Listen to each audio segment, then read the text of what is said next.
The evening crowd at Angelina's Italian Bistro was in full swing. Servers moved quickly through narrow aisles, balancing trays loaded with steaming pasta and baskets of warm garlic bread. In a quiet corner booth, a man sat alone. Jonathan Roumie, the actor recognized for portraying Jesus in The Chosen. He wore a baseball cap pulled low, focusing on the menu in front of him. Approaching his table was Rebecca Miller, a 28-year-old waitress on her second shift of the day. She carried herself with practiced ease, masking her deep exhaustion behind a professional smile. She had no idea that this brief interaction would become a defining moment in her life. "Welcome to Angelina's. Can I get you started with something to drink?" she asked, not recognizing the bearded man who looked up with gentle eyes. Jonathan requested sparkling water with lemon, his voice warm and kind, the same tone millions had associated with his portrayal of Jesus.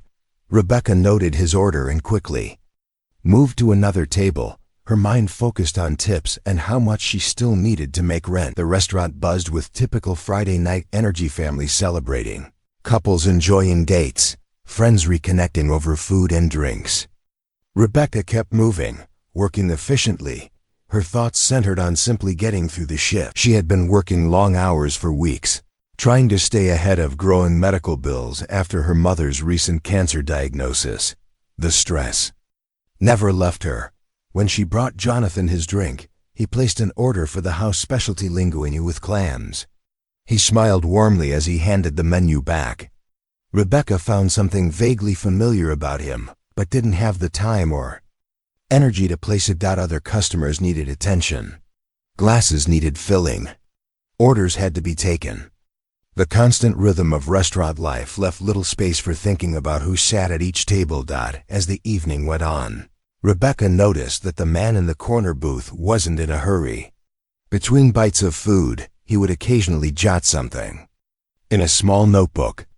Each time she stopped by, he was polite, listening attentively when she spoke, even calling her by name. When her water pitcher looked too heavy, he offered to pour it himself. In a night full of challenging customers, these small acts of kindness stood out. What Rebecca did not know was that Jonathan had chosen this place specifically for a quiet evening. His growing recognition from The Chosen brought increasing attention. And while he was grateful for the show's success, fame made everyday tasks more difficult. Tonight, he simply wanted peace to reflect and mentally prepare for upcoming scenes, a task that had become harder to manage. When Rebecca handed him the check, she offered the same courtesy she gave all customers. "No rush," she said quickly, moving on to a family of 6 that had just arrived in her section. She had no idea that Jonathan was watching her carefully. He had seen the tired way she moved, how she kept her composure, how she rubbed her lower back while waiting near the kitchen. When he paid, he added a generous tip and scribbled a note on the receipt before handing it to her as she passed by with a tray full of drinks. "Thank you for your excellent service tonight," he said with a calm smile. Rebecca gave a quick, distracted nod, slipping the receipt into her apron without reading it. Her focus was still on making it through the final hour of her shift. About 30 minutes later, during a rare moment of calm while waiting for an order, she remembered the receipt in her pocket. She pulled it out along with several others and began entering the tips into the system. When she got to Jonathan's check, her eyes widened, and she had to lean against the wall for support. He had left a $500 tip on a $32 meal. But it was the handwritten note that made her hands shake. "Rebecca, your kindness shines through your exhaustion. God sees your struggle and your strength. Remember Matthew 11:28. Come to me, all who are weary and burdened, and I will give you rest. Praying for you and your family tonight." Jonathan Roumie. Suddenly, she remembered where she had seen him before. He was the actor her mother watched during chemotherapy, the man who played Jesus. Tears welled in Rebecca's eyes as she read the message again. The words touched something deep within her, something she had pushed down in the busyness of survival.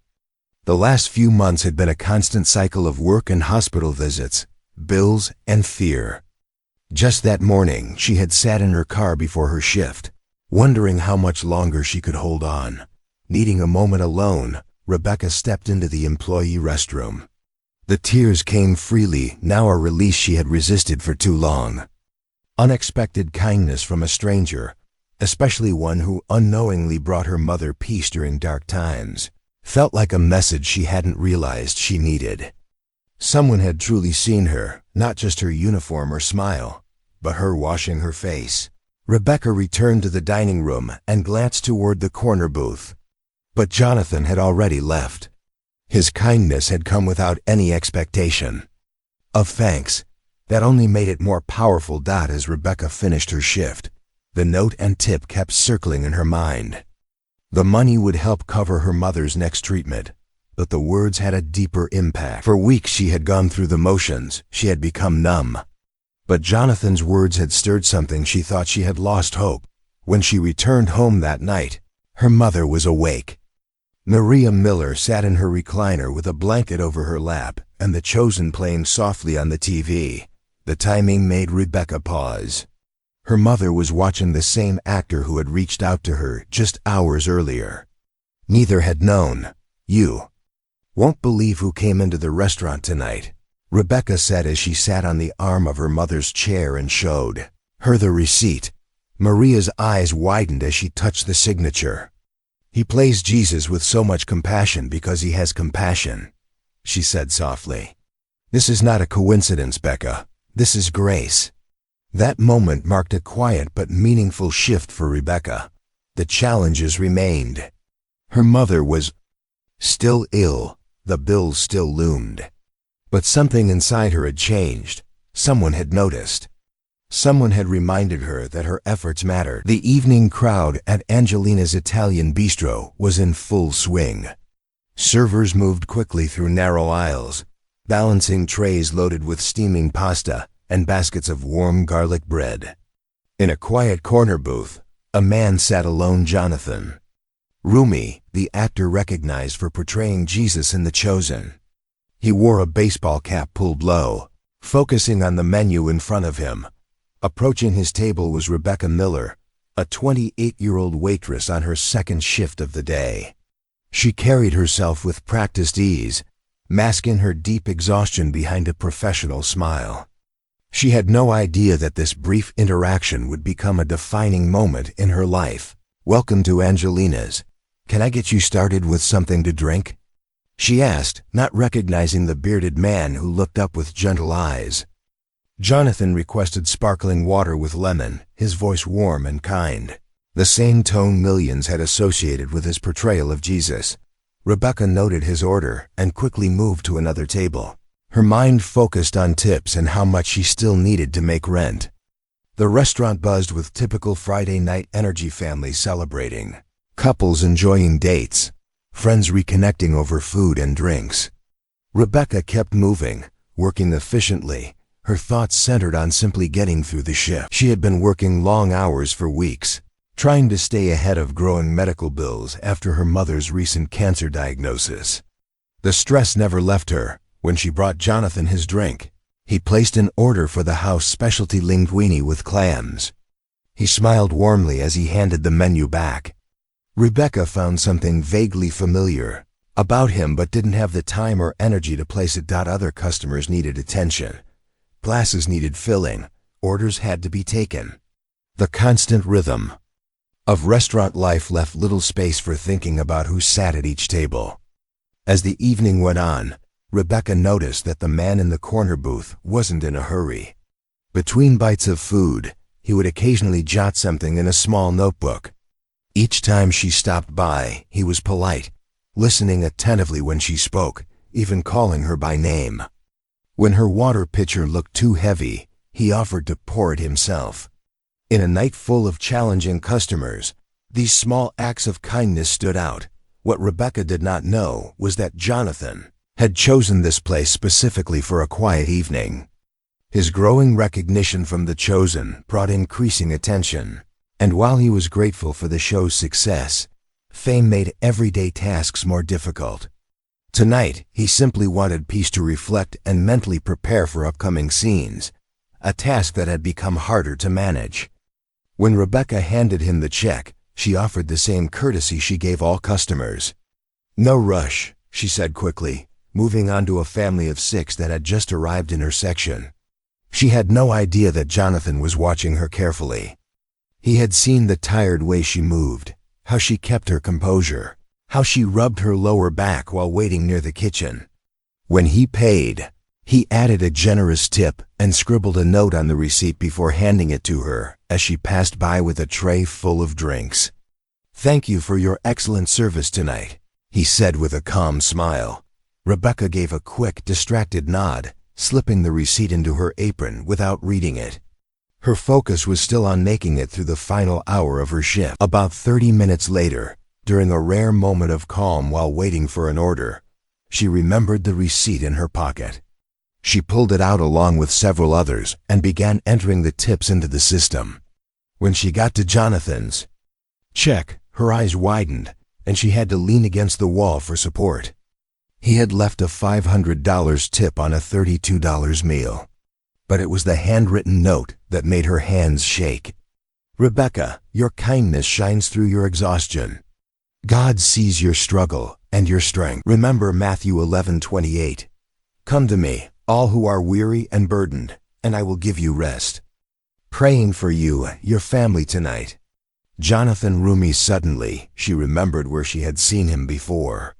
He was the actor her mother watched during chemotherapy, the man who played Jesus. Tears welled in Rebecca's eyes as she read the message again. The words touched something deep within her, something she had pushed down in the busyness of survival.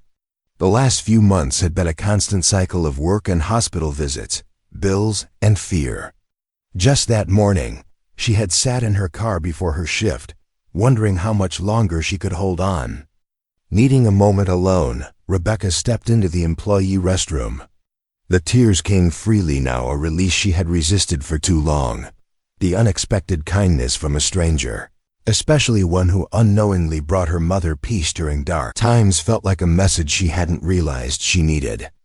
Someone had truly seen her, not just her uniform or smile, but her, after washing her face.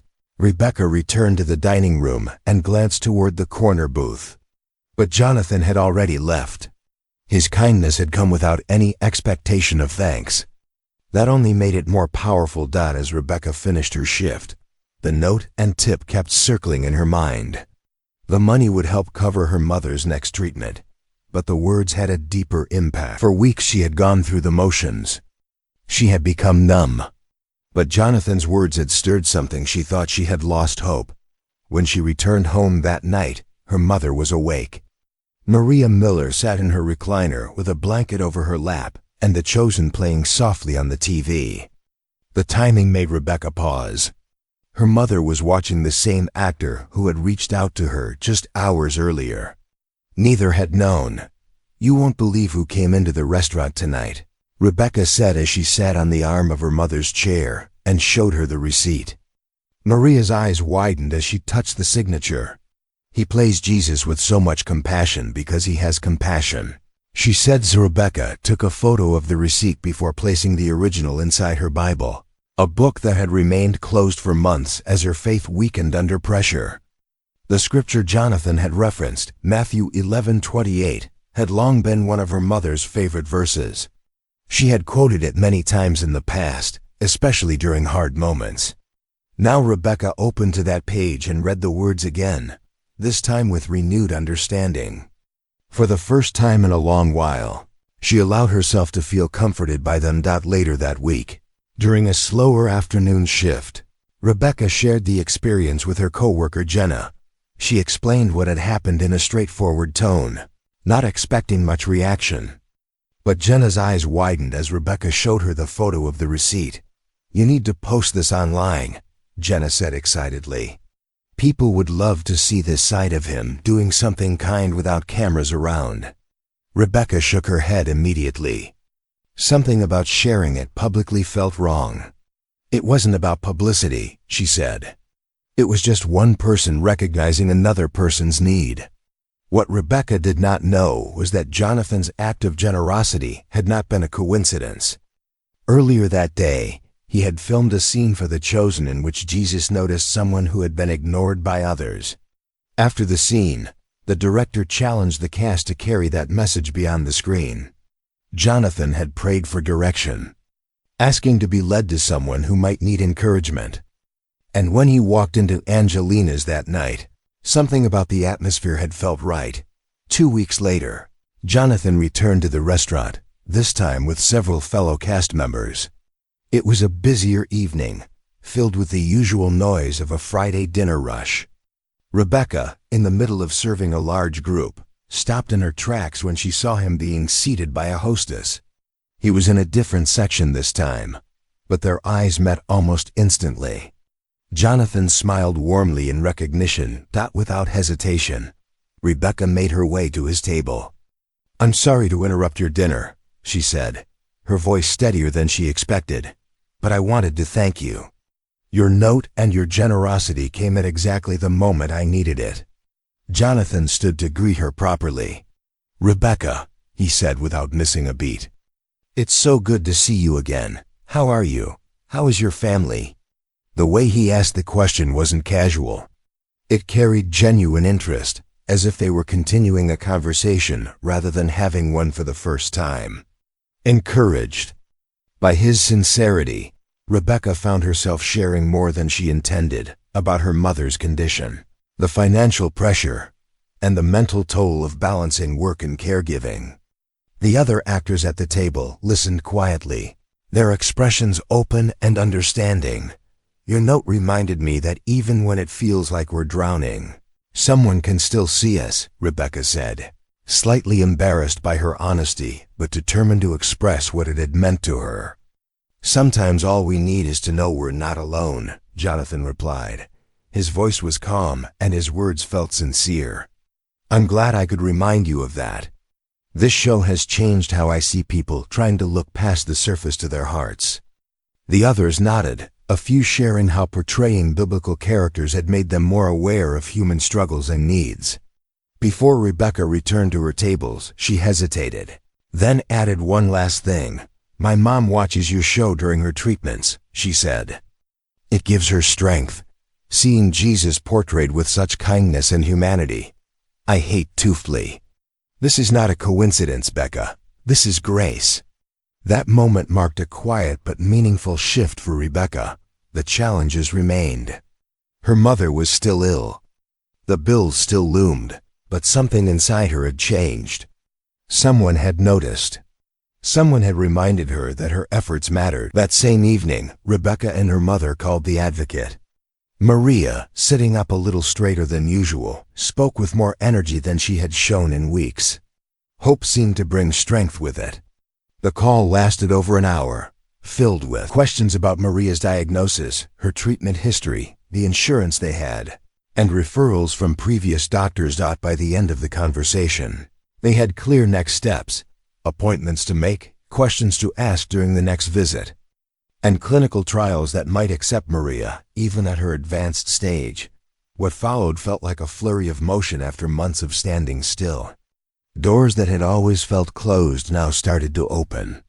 The patient advocate proved to be as capable as Jonathan had promised. She knew which forms needed extra attention, which doctors were more open to making exceptions, and how to present Maria's case for the best chance of success. Within just 2 weeks, Maria was accepted into a clinical trial at a research hospital, about 30 minutes away. Something they had never even known existed until the advocate stepped in. The practical challenges were still there: finding transportation, managing side effects, balancing Rebecca's job with Maria's appointments. But the sense of hopelessness had eased. They were no longer just waiting for things to get worse. They were doing something, pursuing options, asking the right questions, and having someone to help guide them through it all. Jonathan remained in touch, sending the occasional text. His messages were never intrusive, just simple check-ins asking how things were going. He gave encouragement without pushing for updates, always respectful of their space. Rebecca appreciated this more than she could say. He did not want recognition. He just cared. When Maria completed her first month of treatment, the early results were encouraging. Rebecca texted Jonathan a photo of her mother in the treatment chair, giving a thumbs up. Her thinning hair was tucked beneath a colorful scarf, one of several sent by supporters through the advocacy network. Jonathan's reply came within minutes. He celebrated their good news with joy, but without drawing attention to himself. He never acted like he was responsible for what was happening. His humility remained steady. 6 weeks after Jonathan's first visit, Rebecca walked into the restaurant for her shift and found an envelope waiting for her at the front desk. Inside was an invitation for her and her mother to visit the set of The Chosen whenever Maria felt well enough. No pressure, Jonathan had written. But if the show has brought your mother peace during treatment, we would be honored to have you both visit when the timing is right. It meant more than a simple tour. Jonathan understood how the show had become part of Maria's healing, not just medically but emotionally. Faith had carried Maria through many difficult days, and he had recognized that her spiritual strength needed care. Rebecca brought the invitation to her manager, Lisa, not expecting much. With the restaurant understaffed lately, she knew time off might be difficult. To her surprise, Lisa smiled and agreed right away. "Jonathan called me yesterday," Lisa said. "He mentioned everything you've been juggling. He thought a short break would do you some good. Your shifts are already covered, and you'll be paid for them too." Rebecca stood there for a moment, unsure what to say. Jonathan had not just offered an opportunity, he had already handled the details. He had thought through the obstacles she hadn't even considered yet. That kind of thoughtfulness, planning around someone's life, not just giving a gesture, meant everything. When the day of the visit came, Maria felt better than she had in a long time. The new treatment was starting to ease the worst symptoms. She carefully dressed in clothes she hadn't worn in months, adding a light touch of makeup for the first time since her diagnosis. Rebecca watched her mother's careful movements with a mixture of happiness and caution. Maria's excitement was clear, and Rebecca did not want anything to dampen it. When they arrived at the set, a production assistant met them at the gate, wheelchair ready if Maria needed it. Everything had been prepared. A special viewing area had been set up so they could watch comfortably without being in the way. Every detail had been considered, not to draw attention, but to ensure Maria could participate with dignity. Jonathan greeted them between scenes. Despite the pressure of the filming schedule, his welcome was full of warmth. He introduced them to cast and crew, many of whom already knew about Maria and her journey. Rebecca realized that he had shared their story not as gossip or sympathy, but as a way to build support and community around them. During a break in filming, the actress who played Mary sat beside Maria. She shared that her own sister had battled cancer and offered words of encouragement that went beyond surface comfort. The two women quickly slipped into meaningful conversation about faith and illness. Rebecca watched from a short distance, tears forming in her eyes as her mother, so often tired and quiet lately, spoke with animation. For the first time in months, Maria looked like herself again. Later, the director invited them to watch a scene where Jesus healed a woman who had suffered for years. As Jonathan acted the moment with compassion and quiet strength, Maria whispered, "This is how he sees me. Not as a case, not as a burden, but as a person." During lunch, Jonathan sat with them. The conversation moved between serious topics and light-hearted jokes. He shared stories from behind the scenes, and Maria laughed, a real laugh that caught the attention of nearby crew. Rebecca noticed how Jonathan treated everyone from lead actors to set workers with the same respect. His kindness was not for show. It was consistent. What struck her most was how naturally his faith showed through his actions. He did not preach or try to impress. He simply noticed what others needed and helped without making a scene. As the day came to a close, Maria grew tired. Jonathan had arranged for a private car to take them home and had included a package of ready-made meals. prepared by the set's catering team. "The treatments take so much out of you," he said quietly to Rebecca. "Having food ready might make this week a little easier." That kind of help, the kind that considered the after effects, not just the moment, was rare. Most people offered words. Jonathan offered rest. Before they left, the entire cast gathered around Maria. They prayed with her, not a general prayer, but one where each person offered a word of encouragement. Maria accepted it with calm grace, not embarrassed by the attention, but comforted by being surrounded by people who shared her faith and understood her journey. That visit to the set became a reference point. In the days that followed, when the pain was hard or the treatments long, Maria remembered that day, the laughter, the prayers, the way she had felt seen. 3 weeks after the visit to the set, Rebecca came home from work and found Maria unusually alert, her eyes shining with excitement as she held up her phone. "Jonathan called today," Maria said, her voice steadier than usual. "He said he felt led to check on me during his morning prayer." That simple gesture, remembering them without prompt, moved Rebecca deeply. It was not just a kind follow-up. It was a sincere continuation of care. Their connection with Jonathan had never felt like charity. It felt real, mutual. As time passed, that connection grew stronger. When Jonathan mentioned through a message that he was struggling with an emotional scene for the show, Maria responded with scripture verses that had helped her during her own dark moments. Later, he told her that her words had helped him access the depth of the character in a way he had not before. There was now a flow between them, a sense of giving and receiving that felt balanced and honest. Word of Maria's early success in the clinical trial began to spread through the advocacy network. Families facing similar battles reached out, seeking advice, hoping for guidance. Despite her limited strength, Maria began taking calls from newly diagnosed patients, sharing what she had learned. Rebecca observed this change in her mother with amazement. A woman who had once barely made it through the day was now offering comfort to others, using her experience to ease their fears. 6 months after Jonathan's first dinner at Angelina's, Maria received news that made them both cry. Her tumors had shrunk by nearly 40%. It was the first time since diagnosis that her oncologist used the word remission as a real possibility. The doctors praised not only the new treatment, but Maria's mental strength. Patients who felt supported and hopeful, they explained, often responded better to aggressive therapies. Rebecca shared the update with Jonathan, who responded as he always did, with joy and humility. The next day, a small olive-wood cross arrived in the mail. It had been hand-carved in Bethlehem. Jonathan included a note. "I carry one like this in my pocket on hard filming days. It reminds me that healing can come in many forms, often in ways we don't expect. May this do the same for you." Around this time, Rebecca was able to cut back her hours at the restaurant. She had been offered part-time work with a small business that needed administrative help.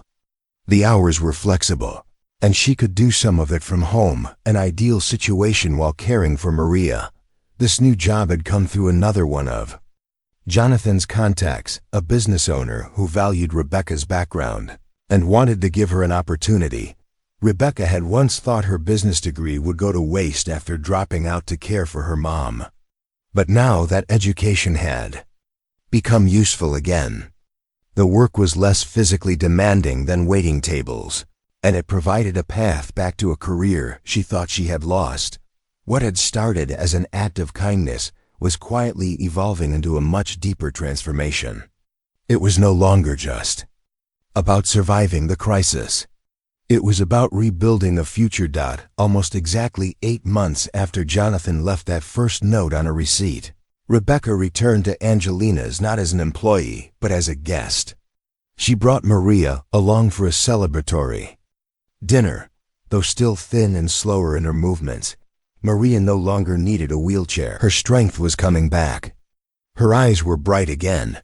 They requested the same corner booth where Jonathan had once sat, a spot that had quietly become a symbol of everything that had changed.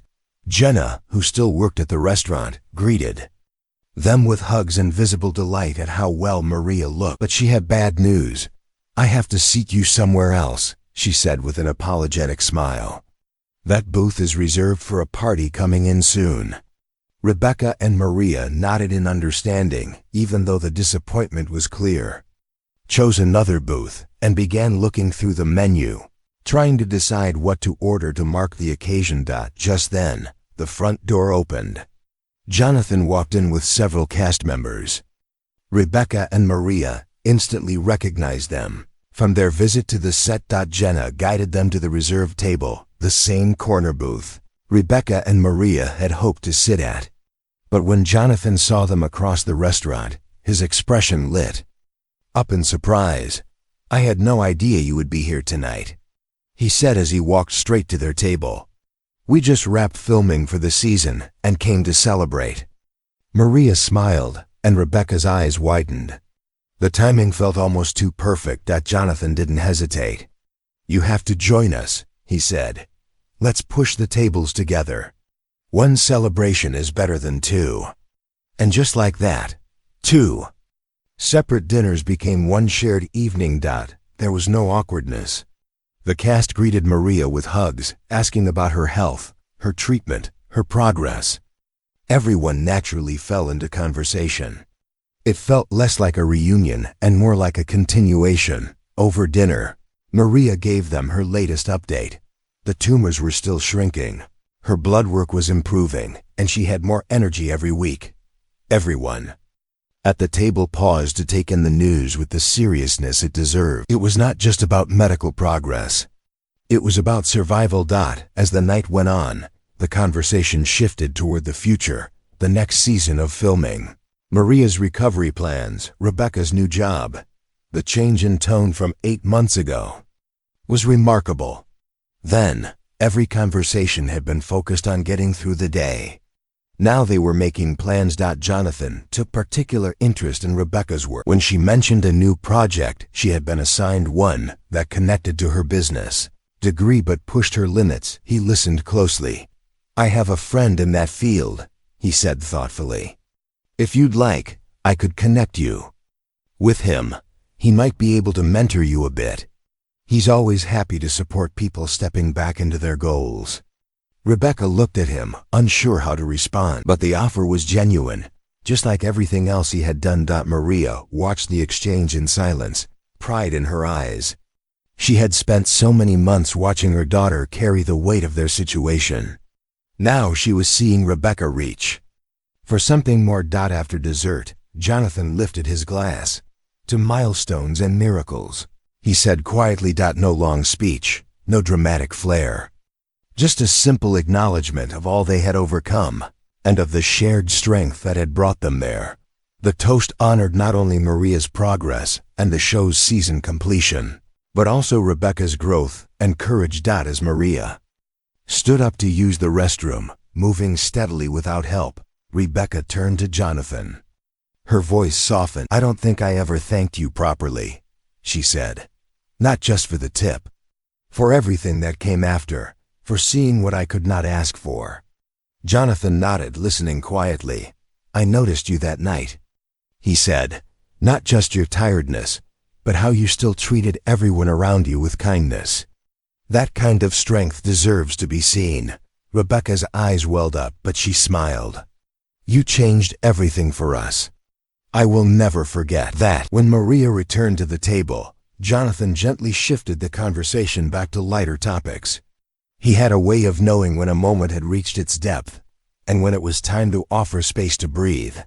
That awareness, the ability to offer presence without pressure, was something Rebecca had come to value deeply. As the evening came to a close, Jonathan insisted on paying for the entire meal. Rebecca protested, but he smiled and said, "Let this be a celebration for all of us. Sometimes receiving is just as important as giving. It makes room for community." His words carried a simple wisdom. Generosity was not about keeping score. Accepting kindness did not create debt. It created connection. In the parking lot, as goodbyes were exchanged, Maria embraced Jonathan with the ease of a longtime friend. "Thank you for seeing my daughter that night," she said quietly. "I watched her try to carry everything alone, and I felt powerless to help. You noticed her before I even found the words." Her voice did not shake. It was calm, sincere.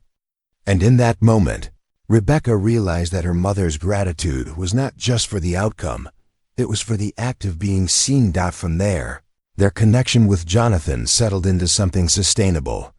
He continued filming and traveling, and contact became less frequent. But when messages were exchanged, they were thoughtful and personal. There was no pressure, no expectation, just a mutual respect and quiet support that remained steady, even. As time passed, Rebecca and Maria continued their own progress. For Maria, the focus remained on health-continued treatments, careful monitoring, slowly rebuilding strength. For Rebecca, the focus was shifting. She was now working full-time, with the small business that had taken a chance on her. Her responsibilities had grown, and so had her confidence. Their apartment, once a place filled with anxiety, had become something more a home again. Maria had started hosting a small support group for other cancer patients. Once a month, a few women gathered in their living room, sharing stories, asking questions, and offering comfort. Rebecca would listen from the kitchen sometimes, amazed by her mother's ability to guide others through what had once nearly broken her. The same voice that had once struggled to speak above a whisper now carried strength, empathy, and purpose. The note Jonathan had left that first night folded and faded now still sat in Maria's Bible. Rebecca had seen her mother open to that page many times, especially on difficult days. The words had become more than a message. They had become a reminder of something greater, that they were not invisible, not forgotten. When the Chosen announced a special screening event in their city, Rebecca was surprised to receive not just an invitation, but a request for Maria to join a panel on faith and illness. It was not about fame or publicity. The invitation acknowledged Maria's journey as something important. Her story was being seen as a testimony, not a subplot. At the screening, Rebecca sat quietly in the audience as her mother spoke. Maria did not try to hide the hard parts. She shared openly about the fear, the doubt, and the anger that had come with her diagnosis. But she also shared how her faith had held on, even when she had not known how to hold it herself. The audience responded not with applause, but with silence, the kind that comes when people are truly listening. Many wiped away tears. Some nodded, connecting deeply with her words. Jonathan introduced her at the event, explaining how they met. "What started with a note and a tip became something much more," he said. Maria's story shows us that faith isn't about avoiding hardship. It's about finding strength within it. Rebecca felt her heart swell with pride as she watched her mother speak. Maria's voice was calm, but filled with quiet authority. Her experience had given her a credibility no training could replicate. After the panel, many people came up to speak with her patients, caregivers, and family members. They wanted to talk to someone who had been through what they were facing, someone who would understand. Rebecca watched her mother greet each person with the same attention she had once received from Jonathan, listening fully, responding sincerely, seeing the person behind the struggle. It was a moment of reflection for Rebecca. What had begun as a gesture from one man had now expanded into a network of encouragement. The kindness Jonathan had shown was still moving outward, person to person, like ripples from a single drop of water. Jonathan joined Rebecca at the back of the venue while Maria continued speaking with guests. "Your mother has a gift," said, watching her from across the room. "She knows how to sit with people in their pain without being overwhelmed by it." Rebecca nodded. "She learned it by living through it," she said softly. "And from people like you who showed us that compassion can be quiet and steady, not just dramatic." Jonathan looked thoughtful. "That night at the restaurant, I did not know exactly what you needed," he said. "I just knew you looked like someone carrying a heavy load alone." "You were right," Rebecca said. "And what you did gave. Use more than help, it gave us the space to hope again. That night, on their drive home, Maria sat in the passenger seat, quiet but content. Her eyes were tired, but her spirit seemed full. Do you remember when we thought the worst thing that could happen was my diagnosis? She asked suddenly, breaking the silence. I never imagined that something so terrible could lead to so much meaning, not just for us, but for other families too. Rebecca looked over at her mother, seeing her not as a patient, but as someone who had grown through suffering into something even stronger. Months earlier, cancer had felt like the end. Now it was part of a longer story, a hard chapter, but not the whole book. They both knew the challenges were not over. Treatments would continue. The future was still uncertain. But now they faced it differently, not with fear, but with faith, community, and the quiet power of being seen. 2 years after Jonathan first walked into Angelina's, Maria remained in remission. Her strength had returned, though some side effects from the treatments lingered. Still, she moved with confidence now, her energy more consistent. She had settled into her role as a quiet pillar in the cancer support community, offering encouragement to others navigating the early stages of diagnosis and treatment. Rebecca's life had transformed too. She was now working as a project manager at the same company that had taken a chance on her months ago. Her business degree, once considered wasted, was now a source of professional pride. She led projects, coordinated teams, and had even started mentoring a few interns. Their apartment, once on the edge of eviction, had become a warm, lived-in space filled with signs of growth. The living room, which had once housed only silence and worry, now hosted monthly support group meetings. Maria's Bible, with Jonathan's notes still safely tucked inside, sat within reach, frequently read, and always remembered. Rebecca and Maria stayed in touch with Jonathan, though less frequently than before. Their relationship had found its rhythm: occasional messages, updates on milestones, and simple check-ins. There was never pressure to stay in constant contact.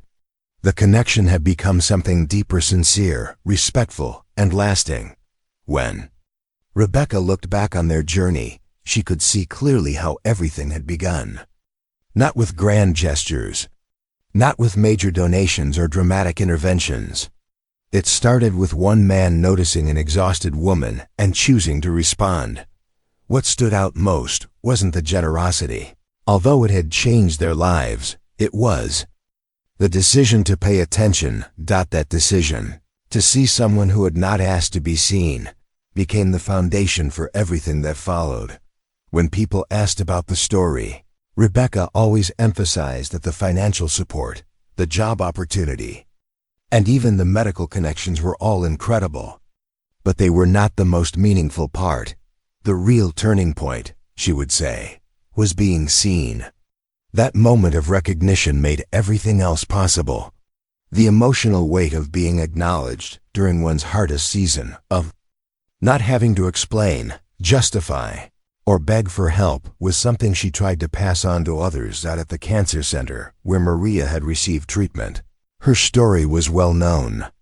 Doctors and nurses referred patients to her not for medical advice, but for encouragement. One of the oncology nurses told Rebecca during a visit, "Your mom has this calmness that makes people feel like they're not facing this alone. Sometimes just sitting beside someone without trying to fix things is the most powerful thing we can offer." That same sentiment had started with Jonathan, and now it was living on through Maria. When The Chosen returned for a new season, Jonathan invited Maria and Rebecca to another special screening. This time, Maria was asked not only to participate in the panel, but also to share how her faith had sustained her throughout her recovery. She accepted with quiet confidence. During the event, she spoke not of miracles in the way people often imagine them. She spoke about patience, about uncertainty, and about how sometimes faith meant continuing forward even when outcomes were unclear. Rebecca watched from the audience, just like before, but this time she noticed how people leaned in. How her mother's words, simple and unpolished, resonated in a way that polished speeches could not. Maria shared how watching The Chosen during chemotherapy had reminded her that even suffering had meaning when held in the right hands. Faith does not promise an easy road, she told the crowd, but it does offer us the strength to keep going, even when we do not see the path clearly. As she left the stage, people lined up to speak with her. Some shared their own experiences. Others just said thank you. Jonathan stood beside Rebecca. Again, just like at the last event. Your mom lives the message better than any of us could portray it, he said. Rebecca smiled. She became that way because people like you reminded her she mattered. He shook his head gently. I may have reminded her, but the strength was always there. That night, as they drove home, Maria reflected on how far they had come.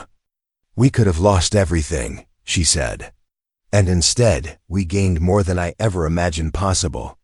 They both knew there was no neat ending to their story. Maria still had to attend checkups. The risk of recurrence remained. But what had changed permanently was their perspective. Their story had expanded from survival to service, from receiving care to offering it, from being helped to helping others. At home, Rebecca placed her mother's speech notes on a shelf next to the cross Jonathan had sent and the framed photo from their set visit. The symbols of their journey were simple, but they carried the weight of transformation. One evening, while preparing for the next support group meeting, Maria received a letter in the mail. It was from a woman who had been at the screening panel. She had just begun her own cancer treatment and had felt overwhelmed. Your words, the letter read, made me feel like I could get through this. You gave me hope when I felt lost. Maria sat quietly with the letter, tears in her eyes. She had not tried to inspire. She had just told the truth. And somehow, that had been enough. Rebecca joined her at the table. Do you think you'll write her back? She asked. Maria nodded. Of course. If someone had written to me when I first got my diagnosis, I would have treasured every word. They sat together, a mother and daughter who had been to the edge of despair and found their way back, not because the road got easier, but because someone walked beside them long enough to show them the next step. A year after Maria entered remission, the support group she had started in their apartment had grown into something much bigger. What began as a monthly gathering of a few women now included dozens of patients and caregivers meeting regularly at a nearby community center. The goal was simple: to be present for one another in the ways that had once helped Maria survive. Maria never saw herself as a leader, but others did. Not because she gave answers, but because she listened. She had walked the same road, and that made all the difference. Rebecca, now deeply involved in her company's operations, found time to volunteer, as well organizing logistics for the support group, designing materials, and helping with outreach. Her skills, once buried under stress, now had clear purpose. The life had moved forward. The connections formed during their hardest season remained. Jonathan still checked in occasionally, a thoughtful message here, a holiday greeting there. He never overstepped. He never faded, either. When The Chosen hosted another citywide event, Jonathan sent them VIP passes, but more than that, he included a handwritten note. I thought of you both this week while filming a scene about hope in the midst of suffering. Your story continues to remind me that even the quietest acts of care can create lasting change. By now, Maria's story had become something shared. Not public in the sense of celebrity, but known among those walking similar paths. She received letters and messages from strangers, sometimes across the country, thanking her for sharing her journey so honestly. She responded to each one, not with advice, but with empathy. She knew she could not fix their circumstances, but she could remind them they were not alone. One day, while organizing some old papers, Rebecca found the original restaurant receipt, the one with Jonathan's note written on it. She paused, holding it gently, the ink slightly faded, but the message still clear. God sees your struggle and your strength. The words had outlasted the crisis. They had become a foundation. Rebecca carefully returned the note to her mother's Bible, now worn along the edges from use. That Bible had been closed for a long time during the worst parts of their journey. Now it was never far from reach. Sometimes, Rebecca would visit Angelina's not to work, but just to sit in that corner booth. The one where Jonathan had first left the note. The one that had changed the direction of their lives. She would sit quietly, remembering how exhausted she had felt that night, how unseen, and how one moment of kindness had begun to undo all of that. She often thought about what might have happened if Jonathan had just eaten, paid, and left, or if he had noticed her struggle and decided it was not his place to intervene, but he had chosen to respond, not with a grand act, not to be noticed, but simply because he saw someone in need and decided that was reason enough. Rebecca had come to believe that this was what impact looked like, not sweeping gestures, but intentional ones. Not solving everything, but doing what you could with what you had. Now, when people asked how her family had made it through those difficult years, she told them the truth. She told them it started with being seen. It wasn't just the money or the opportunities, she would explain. It was the fact that someone recognized our struggle before we could find the strength to name it ourselves. Maria continued to mentor new patients. Rebecca continued to grow in her role, and both continued to live out the lesson they had received. That acknowledgement can be more powerful than answers. When The Chosen released a behind-the-scenes feature, Jonathan briefly shared their story, not for attention, but to encourage others to notice those around them. There are people all around us, he said in the segment, carrying things we cannot see. Sometimes the smallest gesture, a moment of attention, a word of encouragement can shift someone's entire path. I know because I've seen it happen. Rebecca watched the clip with quiet emotion. Her story was no longer just hers. But that was all right. It had never really been about her anyway. It was about what happened when people chose to care. When people looked up, saw a need, and said yes to doing something about it. The final words of Jonathan's original note remained with her. Come to me, all who are weary and burdened, and I will give you rest. It was more than a verse. It was a reminder that rest could be found in connection, in compassion, in being seen. And sometimes, all it takes to begin that journey is one person paying attention.